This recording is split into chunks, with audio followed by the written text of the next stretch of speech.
Hervé Moukouri, bonjour. Bonjour Steve. Eh bien, ce matin, les litiges fonciers sont devenus récurrents, pourraient bien être également à l'origine du chaos. Et surtout, la réforme foncière est nécessaire au regard de ce qui se passe au Cameroun. C'est l'objet de votre chronique ce matin.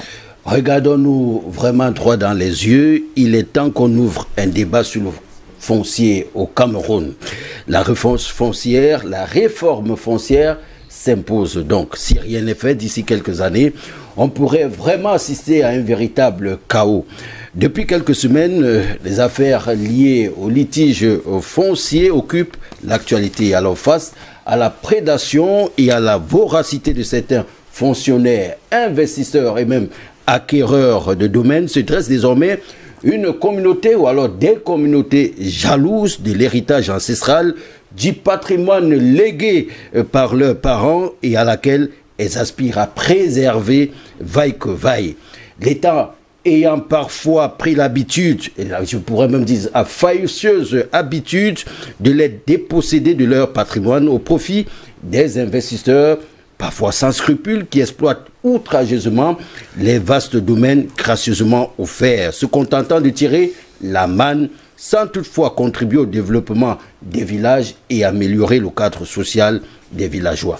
Alors, les communautés aujourd'hui montent au créneau et semblent dire assez.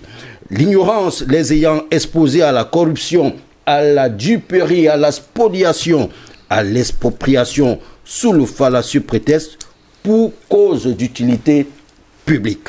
Depuis lors, l'ignorance a cédé la place à la connaissance, à la sagesse.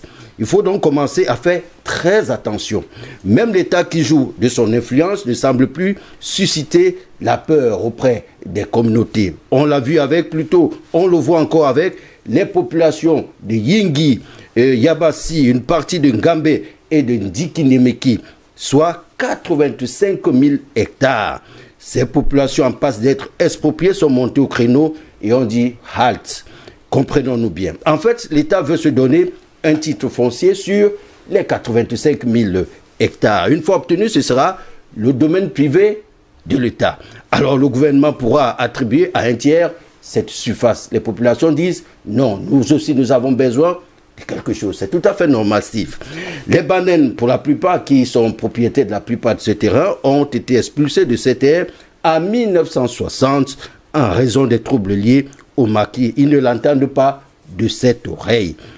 Il se dit même que les 85 000 hectares ont même déjà été attribués à un forestier pour exploitation sous forme de UFA, entendez, unité forestière aménagée.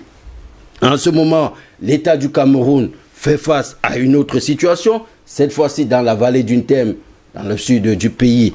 Là-bas, il est question de 66 430 hectares. Cette superficie devenue litigieuse a été attribuée à des opérateurs économiques pour la réalisation des projets de troisième génération.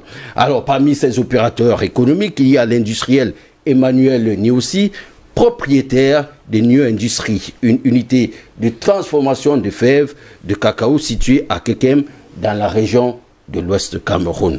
Le ministre du Domaine, Henri Eyebe Aïssi, a donc procédé à la signature de contrats de concession avec ces opérateurs économiques. À la suite de la signature de ces concessions, des géomètres ont été déployés sur le terrain pour implanter des bornes dans les plantations des collectivités Mvaye et Ntumu.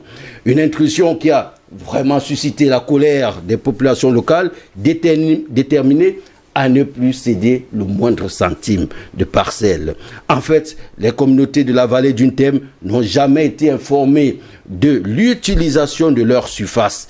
Les chefs traditionnels de cette localité ont formellement rejeté leur implication dans le processus d'expropriation. Alors, selon le titre de propriété établi par l'administration des domaines, ils englobent, n'est-ce pas, ces titres englobent non seulement les mises en valeur des populations, des villages concernés, mais en plus, les titres fonciers englobent les rivières et les routes, ce qui est contraire à la législation en vigueur, comme l'affirment d'ailleurs nos confrères.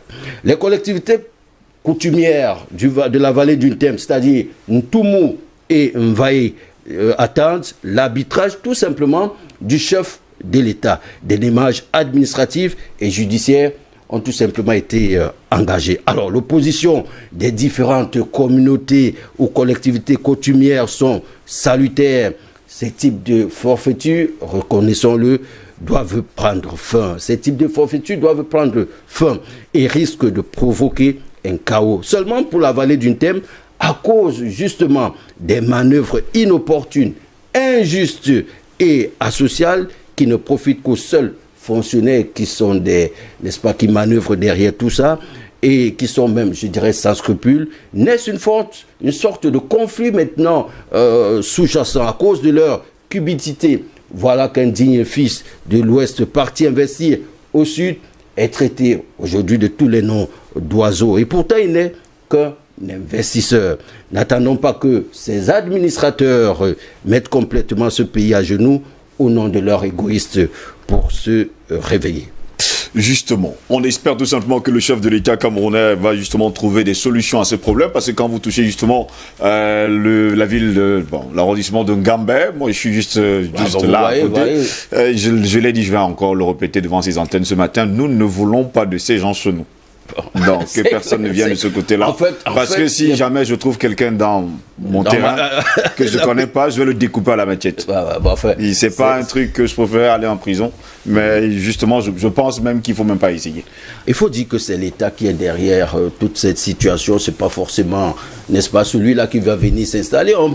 On parcelle, on donne des titres fonciers à des terrains. N'est-ce pas? Les ancêtres ont vécu là. Vous n'êtes même pas au courant de ce qui se passe. Vous pouvez même pas un matin, vous trouvez quelqu'un.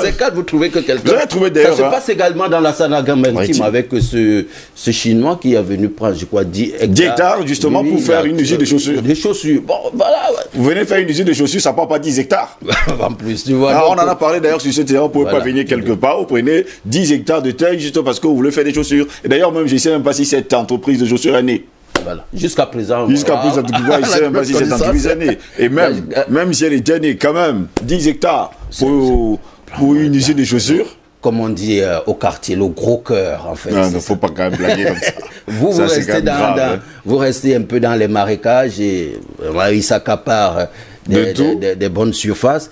Et maintenant, vous, les populations, et c'est ce qui est dommage, ne gagnez presque rien. Vous ne pouvez pas imaginer qu'un matin, vous arrivez chez vous au village, vous trouvez les Chinois dans votre champ. C'est quand même grave. Vous trouvez quelqu'un, un étranger dans votre champ. Parce qu'ils vous montrent des papiers en principe, parce que les papiers ont été nous, on ne regarde pas ces papiers. Pour nous, ce n'est pas officiel. Les populations, non, moi je crois que... Pour nous, ce n'est pas officiel du tout. Notre rôle aussi est d'inviter les populations à être très très vigilantes maintenant, parce qu'il ne faut plus se laisser berner par ces gens qui viennent, n'est-ce pas, surtout... Sur la terre de vos ancêtres, vous venez trouver des Chinois. Demain, vous vous retrouvez non seulement à l'étroit, et puis vous n'avez même plus où dormir parfois, parce que vous ne savez plus où aller. En tout cas, vous l'avez dit dans votre chronique ce matin, c'est justement ça qui pourrait créer le chaos dans ce pays. Il faut s'attendre. Et il faut bien que... Déjà, vous parlez déjà de machette, donc... Non, ne vous inquiétez pas, c'est dit haut et fort, hein. Faut pas se leurrer, c'est pas une blague, parce que la terre de vos ancêtres, c'est quand même là où sont enterrés vos ancêtres. Moi, je me rappelle, je suis allé au plus profond même de la brousse, et je me suis placé quelque part, et mon grand-père m'a dit, sais-tu là où tu es assis? Sais-tu là où tu t'es placé? Je dis non, je sais pas. Il me dit, ben non, là où tu es assis, là où tu es debout là, c'est la tombe de celui qui a fondé notre famille. Voilà. Vous vous imaginez, mec, il existe depuis des siècles et des siècles, et vous venez un matin déclarer haut et fort que non, il peut pas. Et là, j'avais trouvé un pamplemoussier en pleine forêt. Et pour ceux qui ne le savent pas très souvent, en pleine forêt, à chaque fois que vous allez trouver un arbre fruitier, mettez-vous dans la tête que des gens ont vécu là. Absolument. Et je vous dis, vous pouvez faire 75 km quand vous parlez par exemple de Dikinimeki. Par exemple, si vous quittez de Esseng chez moi pour Dikinimeki, c'est 75 km.